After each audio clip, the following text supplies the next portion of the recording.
Assalamualaikum warahmatullahi wabarakatuh. Salam sejahtera buat kita semua. Semoga kita masih berada dalam keadaan sehat walafiat. Pada hari ini kita akan membahas sebuah topik pelajaran dalam mata pelajaran Bahasa Indonesia, yaitu topik pelajaran yang akan kita bahas mengenai mengumpulkan dan mengidentifikasi data berkenaan dengan informasi yang akan disusun dalam bentuk karya ilmiah. Nah, berkaitan dengan judul topik pelajaran kita pada hari ini, ya, agar lebih memahami materi pelajaran hari ini, alangkah baiknya para siswa-siswi menyimak penjelasan saya dari awal sampai akhir, sehingga kalian memahami materi pelajaran yang akan saya jelaskan pada hari ini. Kemampuan akhir yang diharapkan yaitu siswa dapat mengumpulkan dan mengidentifikasi data berkenaan dengan informasi yang akan disusun dalam bentuk karya ilmiah. Jadi tugas kalian adalah kalian harus mengumpulkan dan mengidentifikasi data ya berkenaan dengan informasi yang akan kalian buat nantinya berkaitan dengan karya ilmiah yang akan kalian buat.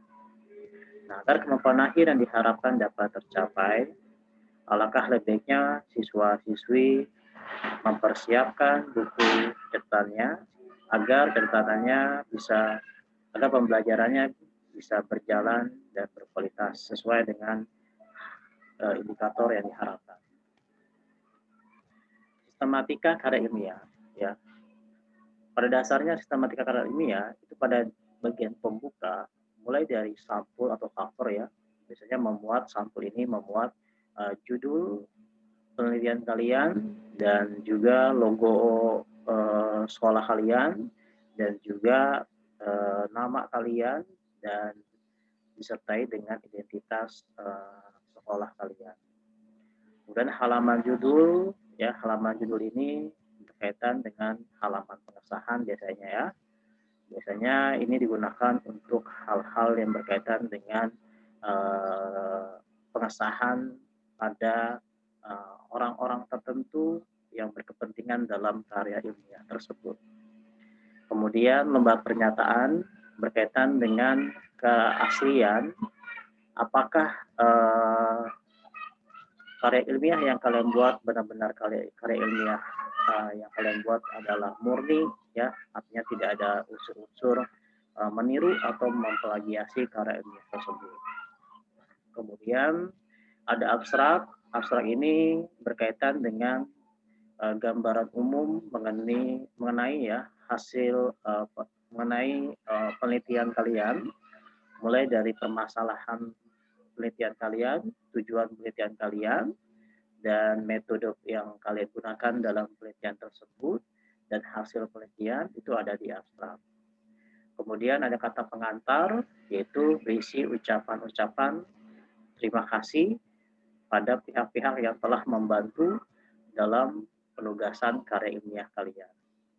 Kemudian daftar isi berisi tentang daftar dalam sistematika halaman yang ada dalam karya ilmiah kalian. Kemudian daftar tabel yaitu berisi daftar seperti layaknya daftar isi ya, ada halaman tetapi hanya memuat tabel-tabel pada halaman tertentu yang ada pada isi penelitian kalian.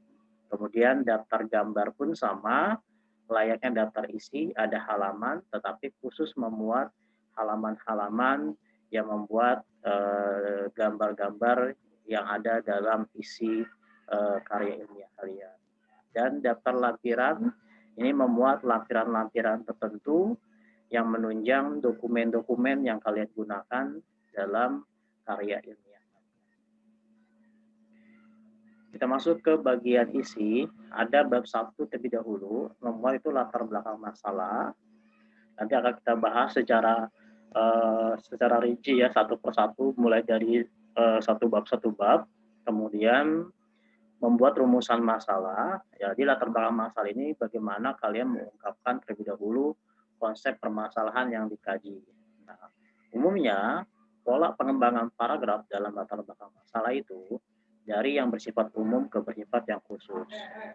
Kemudian rumusan masalah itu berkaitan dengan pertanyaan yang akan kalian jawab dalam penelitian tersebut. Nah, rumusan masalah ini biasanya digunakan dalam kalimat pertanyaan. Kemudian yaitu ada tujuan penelitian. Nah, tujuan penelitian ini jawaban ya pernyataan dari rumusan masalah yang kalian jawab. Kalau misalkan rumusan masalahnya ada 3 pertanyaan, maka tujuan penelitiannya pun harus ada 3 pertanyaan. Kemudian manfaat penelitian ini, gunanya penelitian ini untuk apa kalian meneliti? Apakah untuk siswa, sesama siswa atau guru atau peneliti lain, itu diberikan penjelasan manfaat penelitian. Kemudian bab 2 yaitu landasan teori. Nah, landasan teori ini yang pertama ada kajian teori. Nah, kajian teori berisi tentang teori-teori yang kalian bahas pada judul-judul, fokus-fokus judul yang kalian bahas ya pada penelitian kalian. Kemudian kerangka berpikir ini berkaitan dengan alur penelitian kalian ya. Kemudian hipotesis berkaitan dengan simpulan sementara ya dalam penelitian kalian. Tidak semuanya hipotesis ini ada. Biasanya hipotesis ini tidak digunakan ya untuk penelitian kualitatif. Kemudian bab 3 itu berkaitan dengan metodologi penelitian. Yang pertama ada jenis penelitian ya. Artinya penelitian yang kalian gunakan menggunakan metode apa itu dijelaskan terlebih dahulu. Kemudian lokasi dan tempat penelitian kalian di mana dijelaskan, dan teknik pengumpulan data atau instrumen penelitian data penelitian kalian, bagaimana cara menelitinya itu terdapat di teknik pengumpulan data kalian. Kemudian ada bab 4 itu hasil dan pembahasan. Hasil penelitian itu berkaitan dengan hasil penelitian kalian, bagaimana setelah melakukan penelitian. Kemudian pembahasan hasil penelitian, kalian bahas hasil penelitian kalian, kemudian kalian hubungkan dengan teori-teori yang ada di bab 2 tersebut. Nah, ini adalah berkaitan dengan tugas kalian pada hari ini, yaitu mengumpulkan dan mengidentifikasi data berkenaan dengan informasi yang akan disusun dalam bentuk karya ilmiah. Hal yang harus kalian temukan, hal yang harus kalian kumpulkan, atau hal yang harus kalian identifikasi data berkenaan dengan informasi yang akan disusun dalam bentuk karya ilmiah, yaitu yang pertama adalah judul penelitian. Yang kedua adalah permasalahan penelitiannya. Yang ketiga, tujuan penelitian. Yang keempat adalah metode penelitian dan sumber referensi. Ya. Yang pertama adalah judul penelitian. Judul penelitian yaitu survei penggunaan, contohnya ya, ini adalah salah satu referensi yang saya berikan, yaitu judul penelitian, survei penggunaan media WhatsApp untuk pembelajaran online learning pada pembelajaran bahasa Indonesia.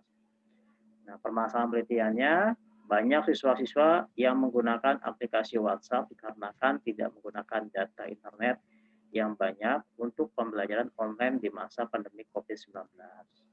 Tujuan penelitian untuk mengetahui efektivitas pada aplikasi WhatsApp digunakan sebagai media pembelajaran online learning pada pembelajaran bahasa Indonesia. Metode penelitiannya, saya menggunakan metode survei. Jadi kalian tentukan metode penelitiannya. Apakah menggunakan metode survei, metode eksperimen, metode kualitatif, atau metode penelitian tindakan kelas. Kalian pilih salah satu saja. Kemudian sumber referensi yang digunakan, kalian tentukan saja buku, jurnal, dan internet. Ya.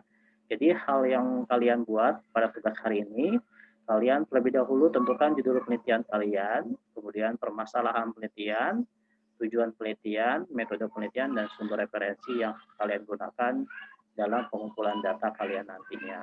Oke ya, itu yang harus kalian persiapkan dalam tugas kalian hari ini. Oke, sekian dan terima kasih. Semoga kalian memahami tugas-tugas pada pertemuan hari ini dan semoga ada manfaatnya. Kita tutup saja perkuliahan kita pada hari ini dengan mengucapkan hamdalah, atau pelajaran kita pada hari ini dengan mengucapkan hamdalah. Assalamualaikum warahmatullahi wabarakatuh.